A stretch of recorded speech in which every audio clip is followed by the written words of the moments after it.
अस्सलाम वालेकुम दोस्तों, आप सब कैसे हैं? उम्मीद है आप सब खैरियत से होंगे। अगर आप मेरा वीडियो देख रहे हैं तो सिर्फ देखना नहीं, साथ में एंजॉय भी करना है। एक छोटा सा काम भी करना है, लाइक भी करना है, सब्सक्राइब भी करना है। डील डील पक्की?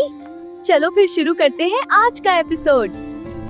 अम्मी आप सहरी बना रही हैं, मैं भी मदद करना चाहती हूँ। आओ बेटा, नौदान में मिलकर काम करना अच्छा होता मैं है। प्लेट्स रख देती हूँ। एक छोटी सी लड़की ने की करना मेरी बर्तन साफ कर देते हैं। मैं प्लेट सुखा देती हूँ। मैं ये रख देता हूँ। दोस्ती, सच्चाई और प्यार, यही दुनिया साफ सुथरा घर भी बरकत लाता है। अम्मी मैं किचन में झाड़ू लगा देती हूँ। मैं किचन भी साफ कर देता हूँ।